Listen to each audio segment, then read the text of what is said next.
So now it's my delight to welcome Mervyn to come and speak to you.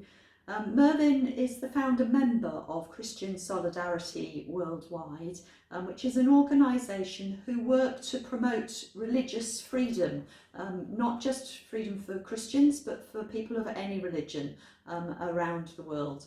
I'm sure you'll find his talk very interesting. It does contain stories of the persecuted church, which by their very nature are quite disturbing.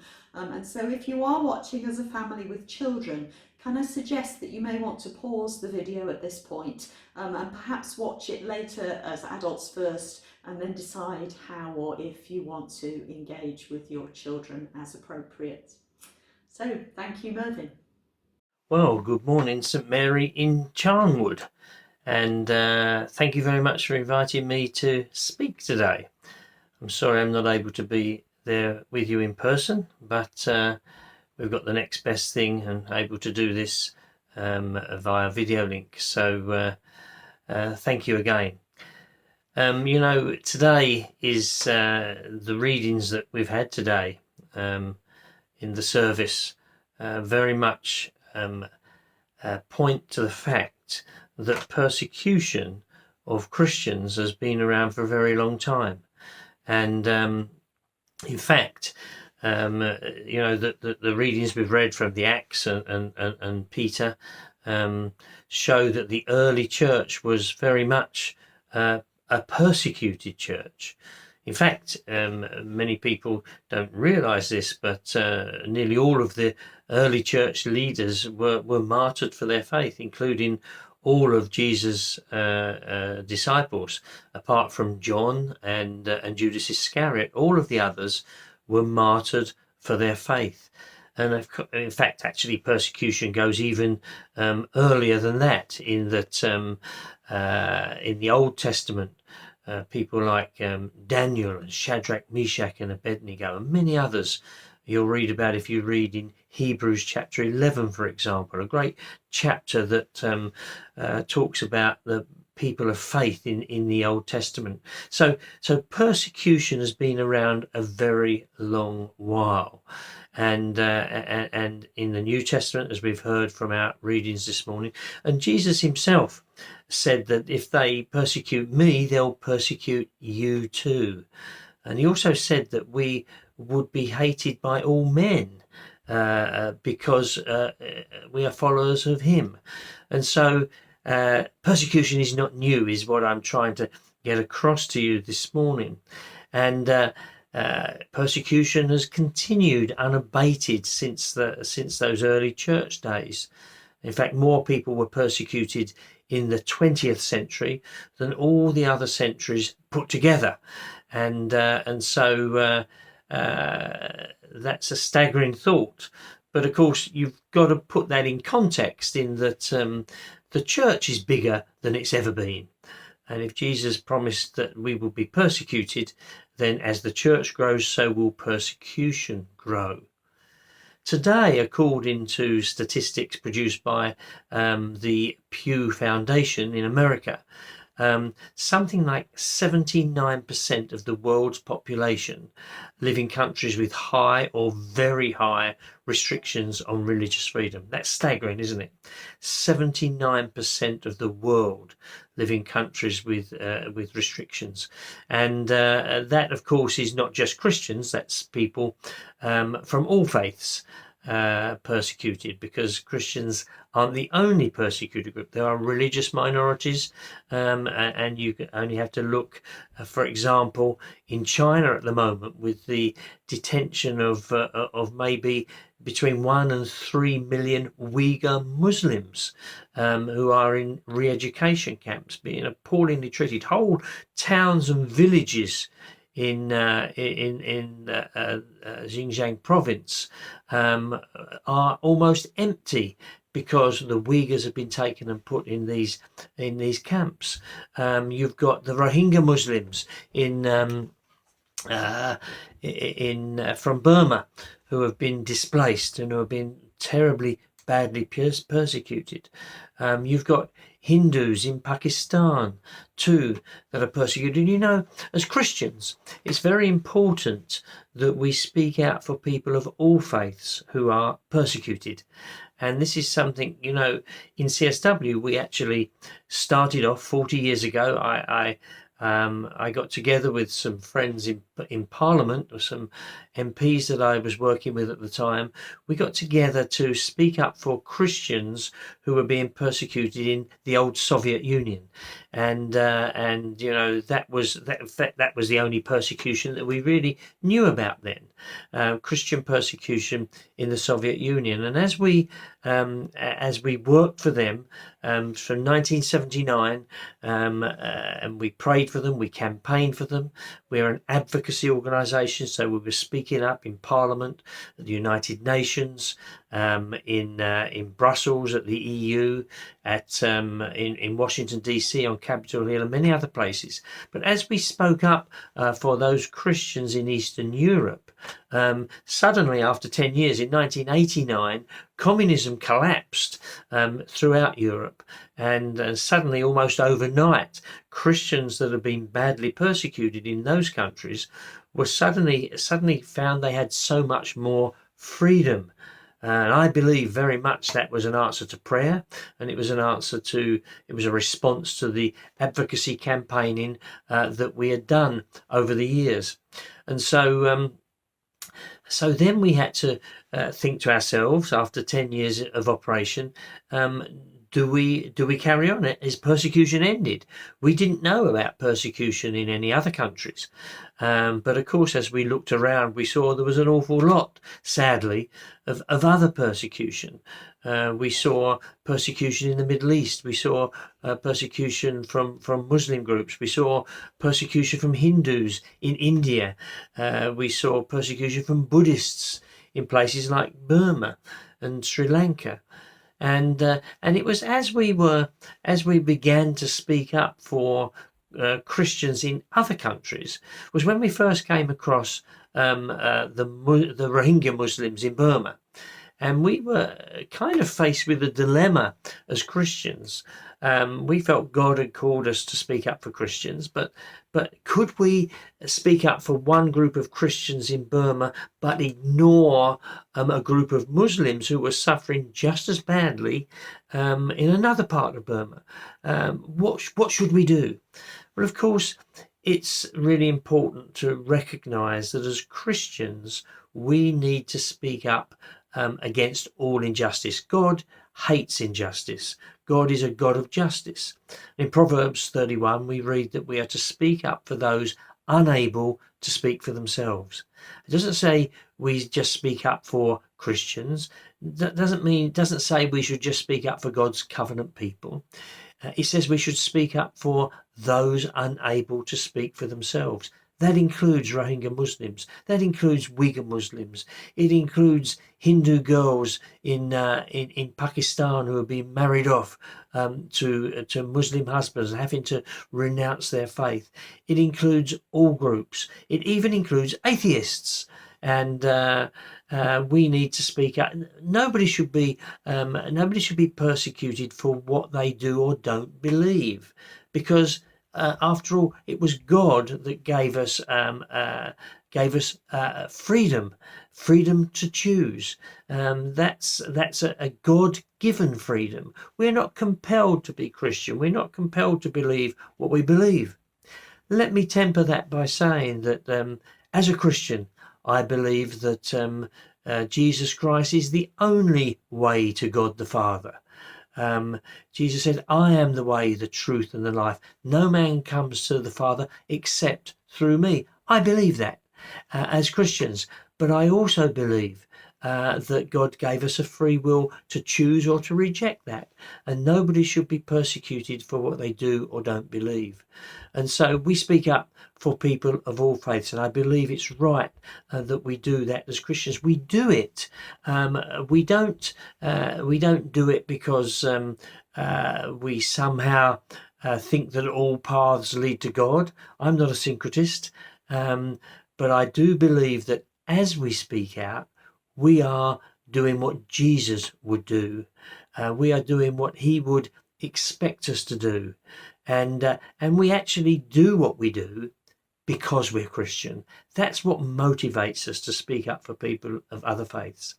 Having said all of that, let me say that most persecution, the majority of persecution in the world today for against people of faith, is against Christians.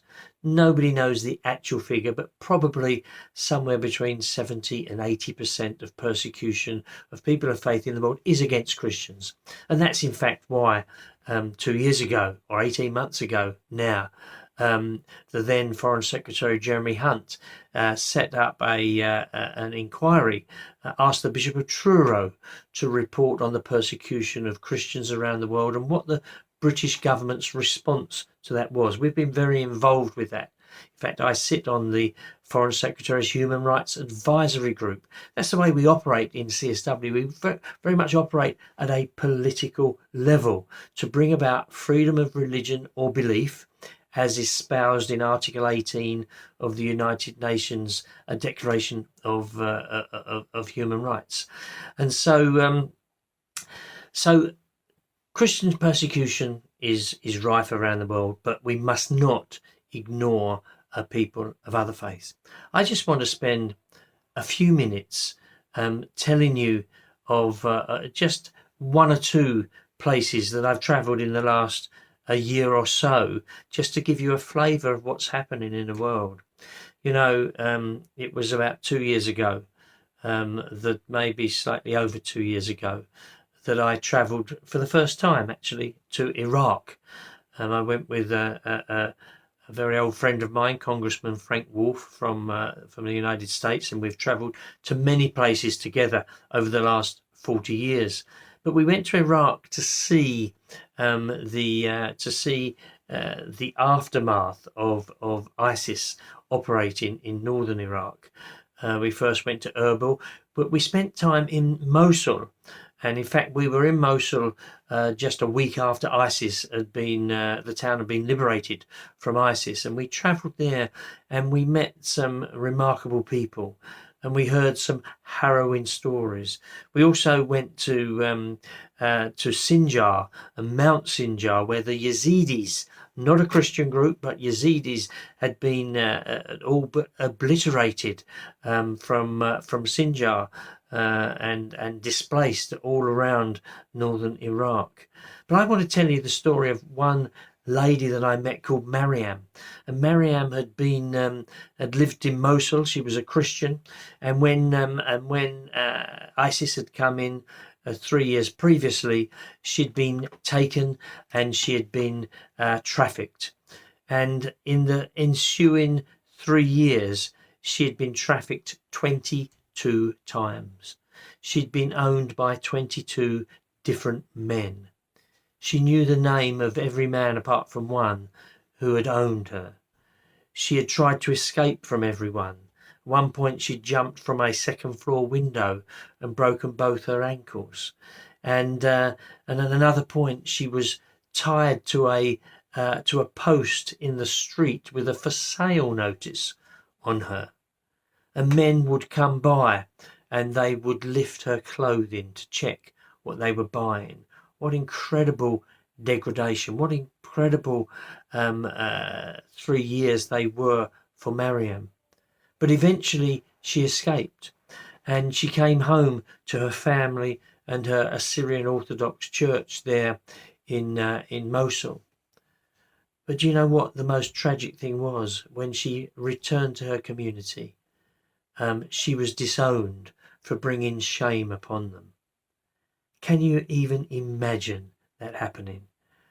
All that she had been through over the 3 years previously, she thought she would come home to love and acceptance, but instead she came home to rejection.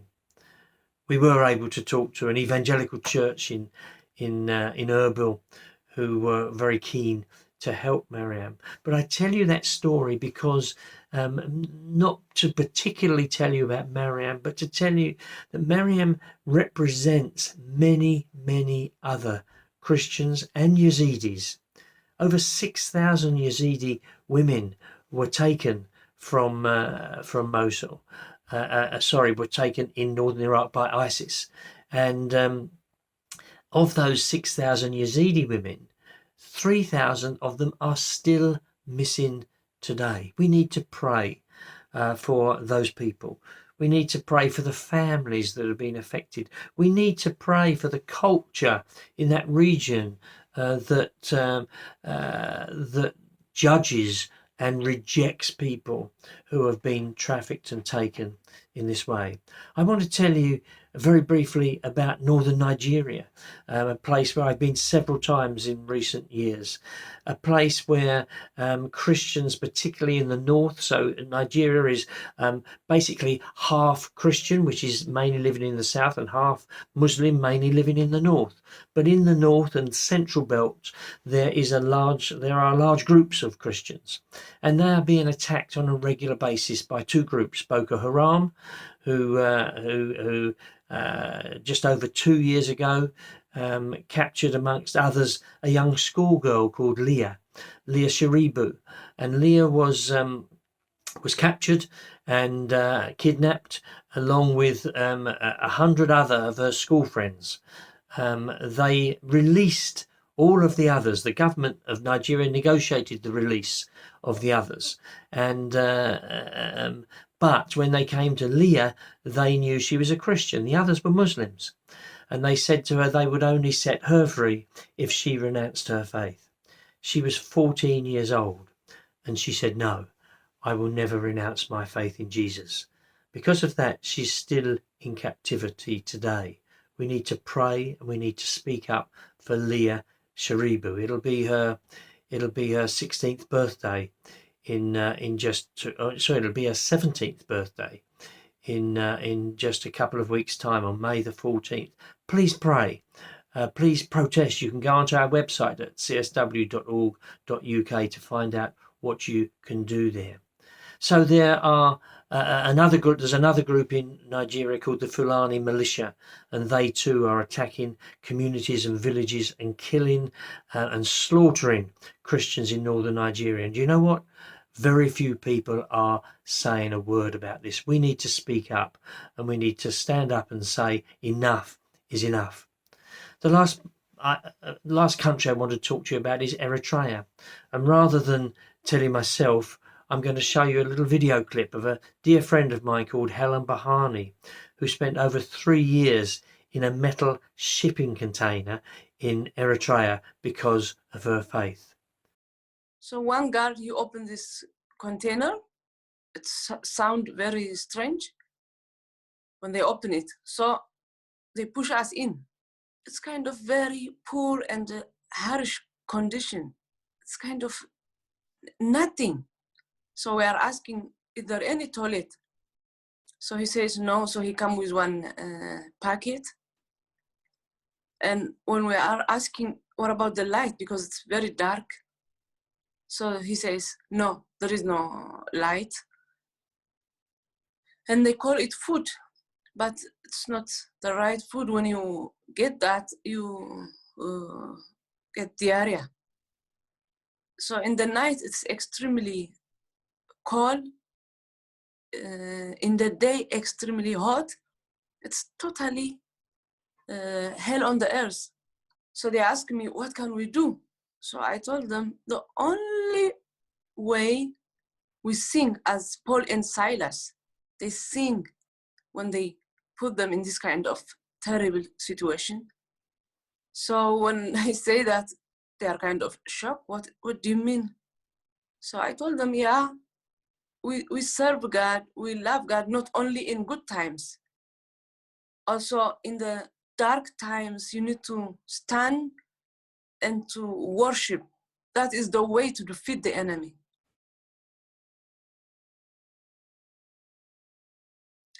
Now, that was, I want to send for everybody this kind of message, because God gave us the authority.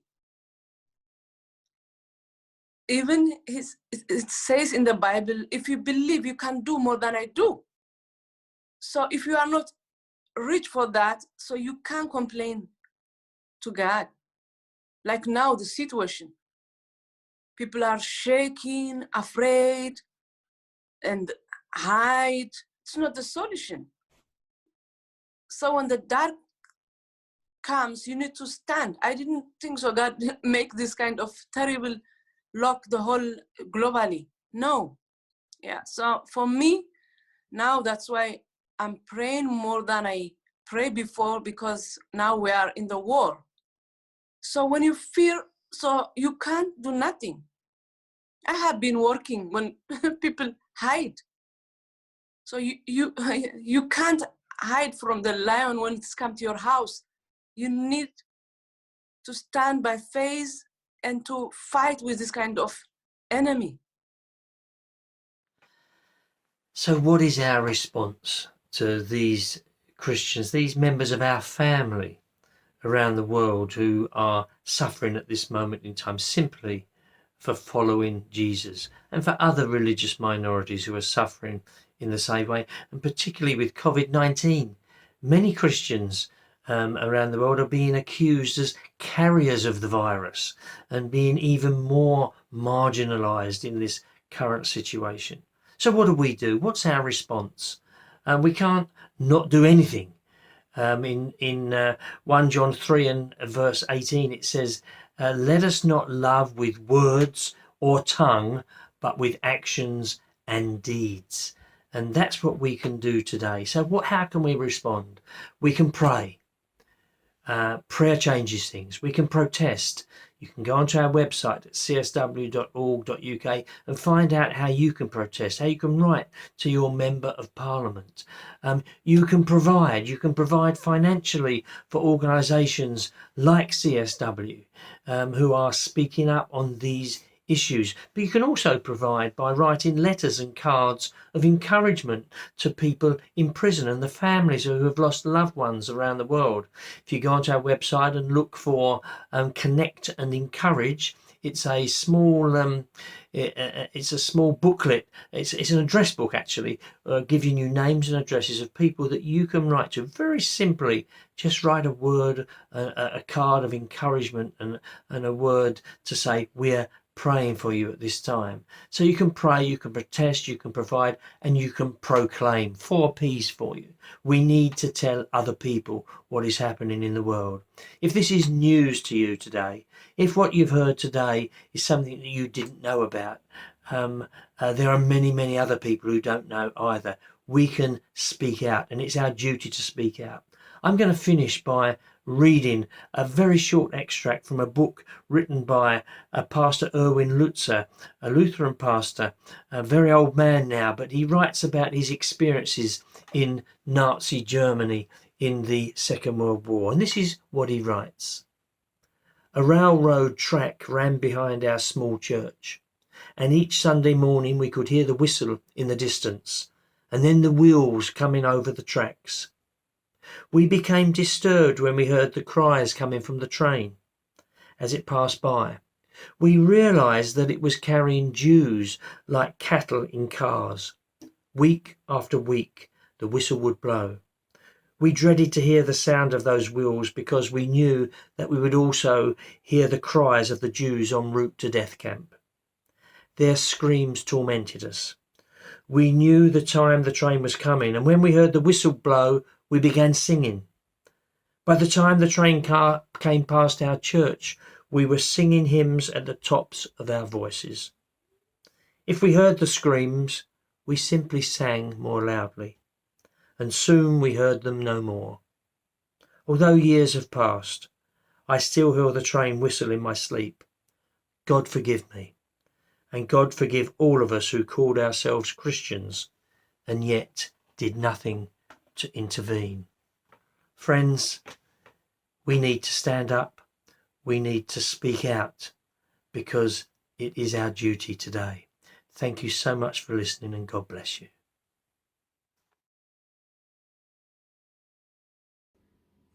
Thank you very much, Mervyn. There was a lot of very thought-provoking material there for us to reflect on. And thank you also for ending with such practical ways in which we might feel called to take action and get involved ourselves. As a way of reflecting on all that Mervyn has to say, our next song, Beauty for Brokenness, you may like to sing, or you might like to just use it as a time to reflect before Ian comes to lead us in our prayers for the world.